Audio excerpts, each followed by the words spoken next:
आप सभी भक्तों का मेरे YouTube चैनल राधे कृष्ण में हार्दिक स्वागत। दिन शुक्रवार तारीख 8 फरवरी 2024। शिवरात्रि की हार्दिक बधाई। शिव और माँ पार्वती के विवाह की कथा आज के दिन अवश्य सुननी चाहिए। शिवरात्रि क्यों मनाई जाती है? भगवान शिव और माता पार्वती के विवाह की कथा बहुत ही महत्वपूर्ण है। लेकिन क्या आप जानते हैं कि पार्वती से विवाह रचनाने के लिए शिव भूत प्रेत और चुड़ैलों के साथ अनोखी बारात लेकर पहुंचे थे।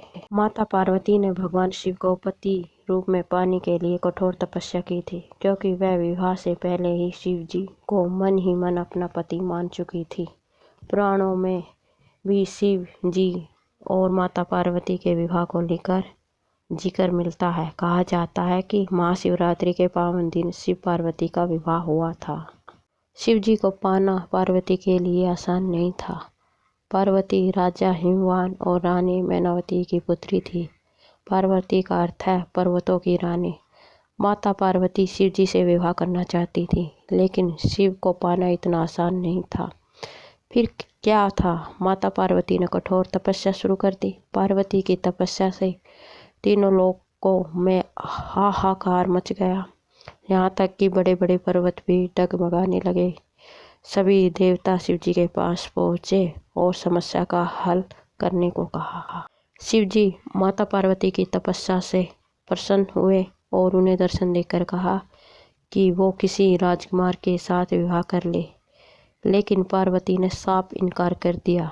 उन्होंने कहा कि वो मन ही मन शिव को अपना पति मान चुकी है और ऐसे में किसी अन्य व्यक्ति के साथ रहना आसान नहीं होगा।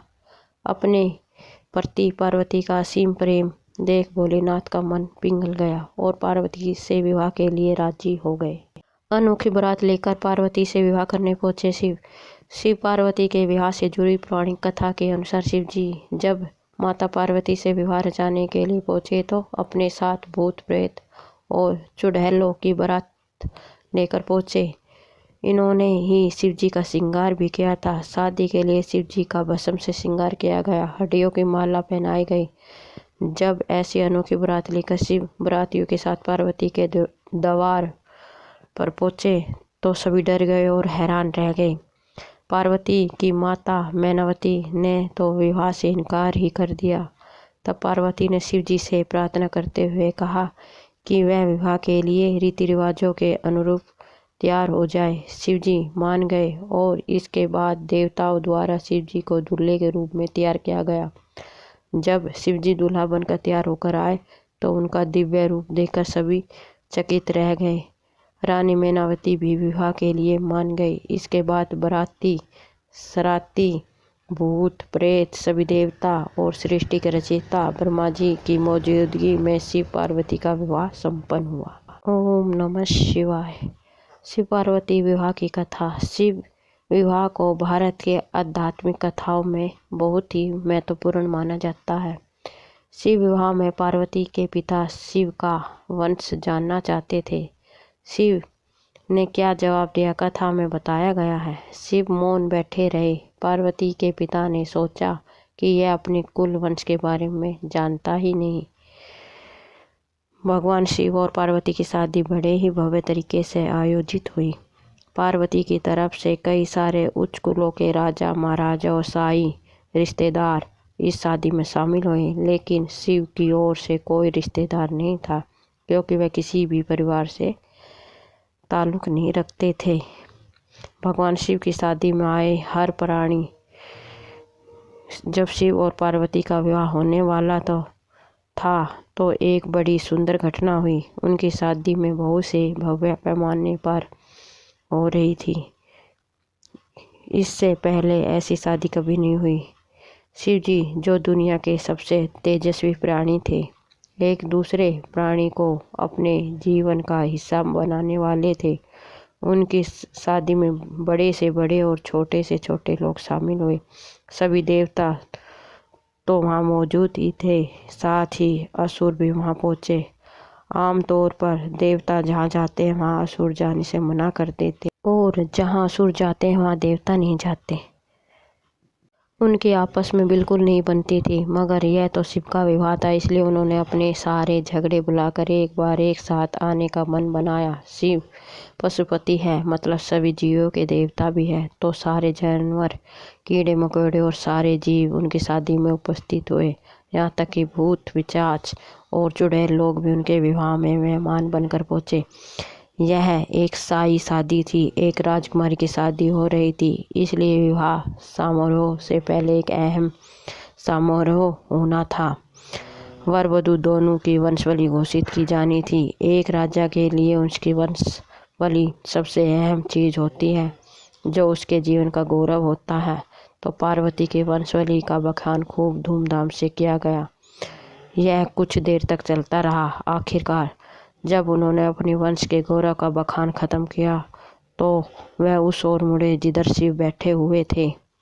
सभी अतिथि इंतजार करने लगे कि वर की ओर से कोई उठकर शिव के वंश के गौरव के बारे में बोलेगा, मगर किसी ने एक शब्द भी नहीं कहा। वधू का परिवार ताज्जुब करने लगा, क्या उसके खानदान में कोई ऐसा नहीं है जो खड़े होकर उनके वंश की महानता के बारे में बता सके? मगर ऐसा कोई नहीं था। वर के माता पिता, रिश्तेदार या परिवार से कोई वहाँ नहीं आया, क्योंकि उसके परिवार में कोई नहीं था।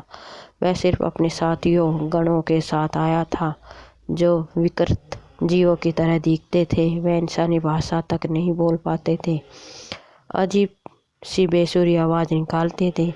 वे सभी नशे में चूर और विचित्र अवस्था में लग रहे थे।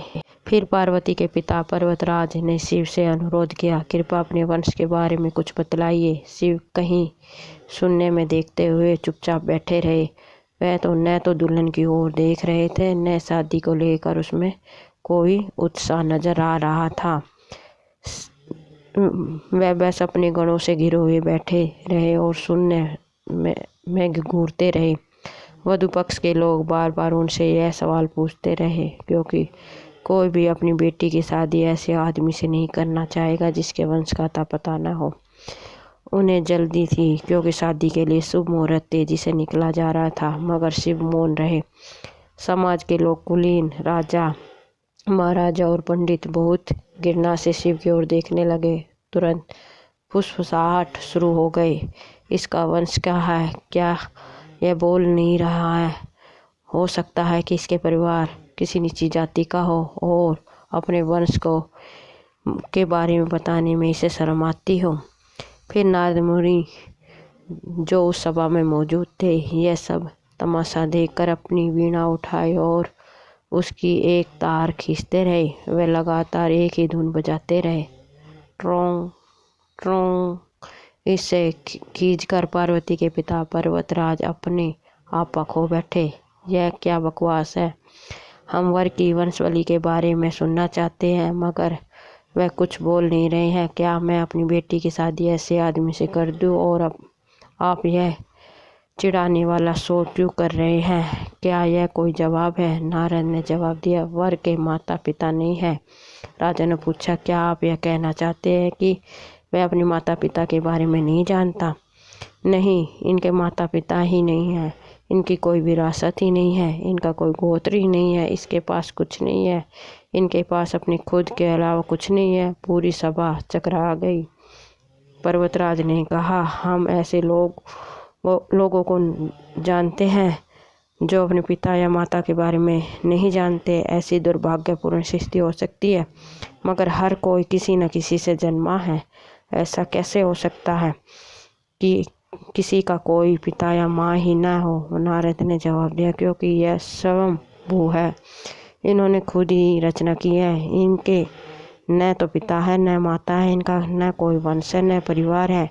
यह किसी परंपरा से ताल्लुक़ नहीं रखते और न ही इनके पास कोई राज्य है। इनका न कोई गोत्र है और न कोई नक्षत्र, न कोई भाग्यशाली तारा इनकी रक्षा करता है। यह इन सब चीज़ों से परे है।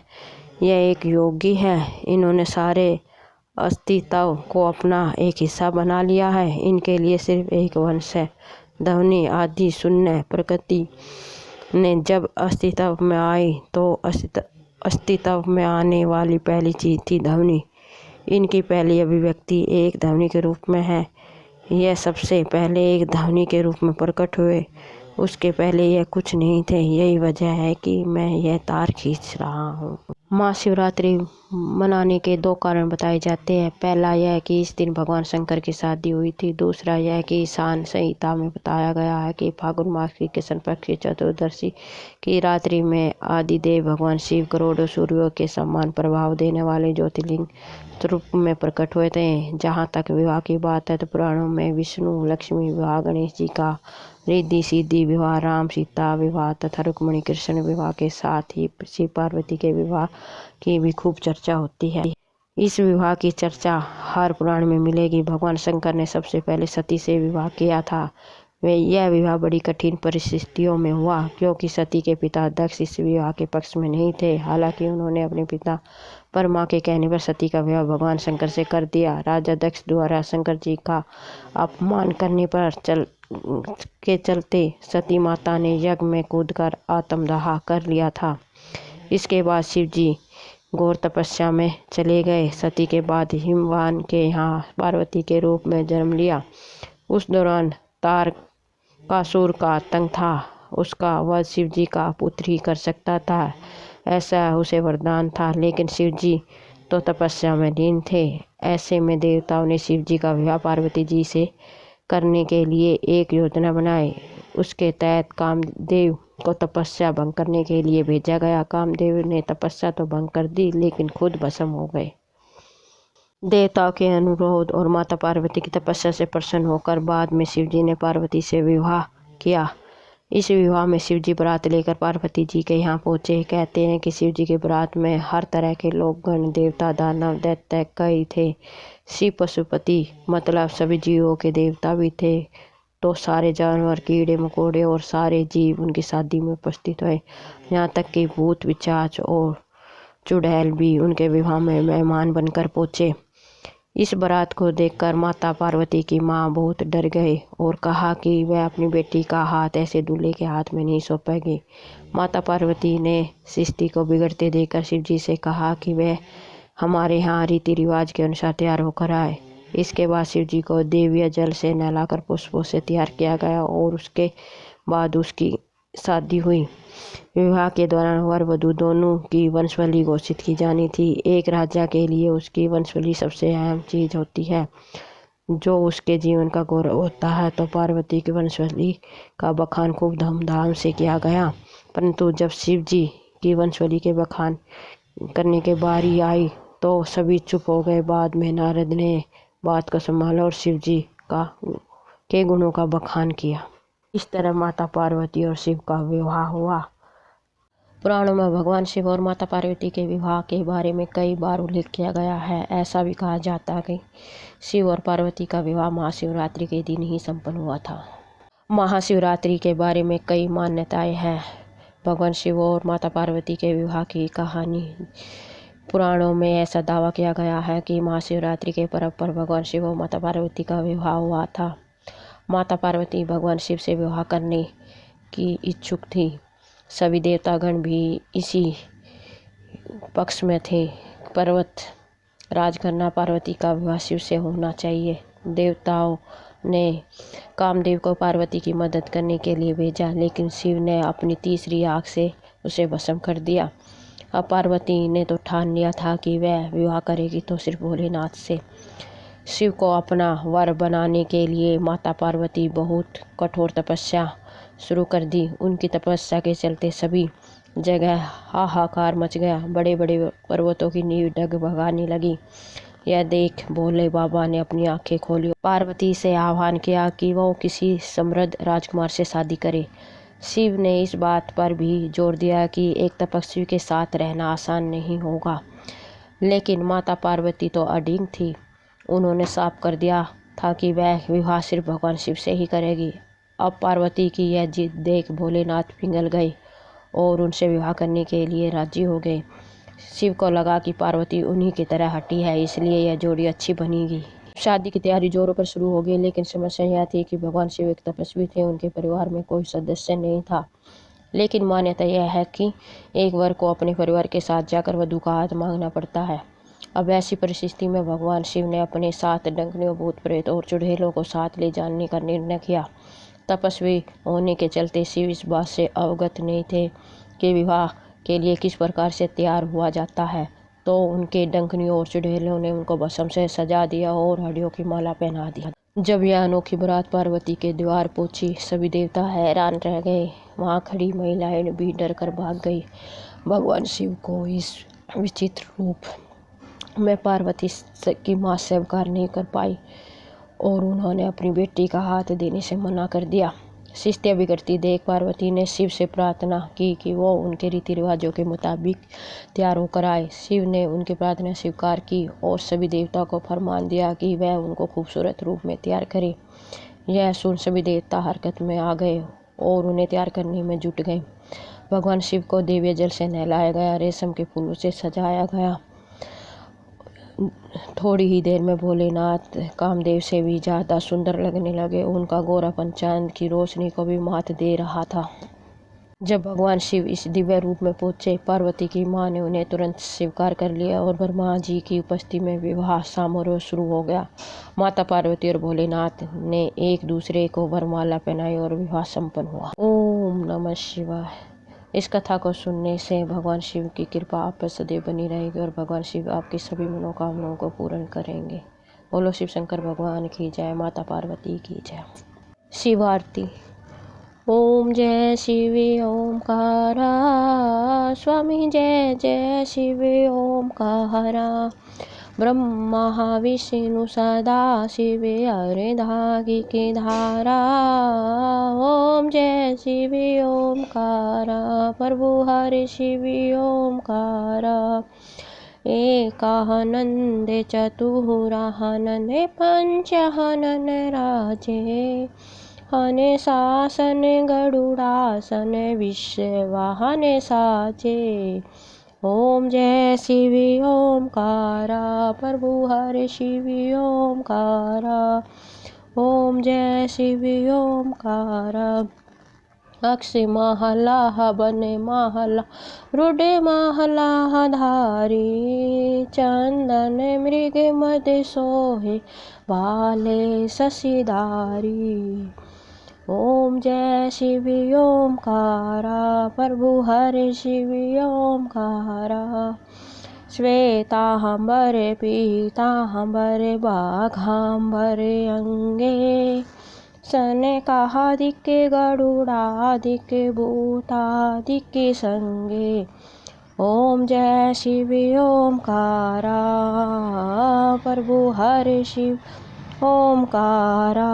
करे के महत कमंडल चकर त्रिशूल धरता। जगे करता जगे भरता, जगे संहार करता। ओम जय शिव ओमकारा, प्रभु हरि शिव ओमकारा। ब्रह्मा विष्णु सदा शिव जानत विवेका। प्रणय केसर के मध्य यह तीनों एका।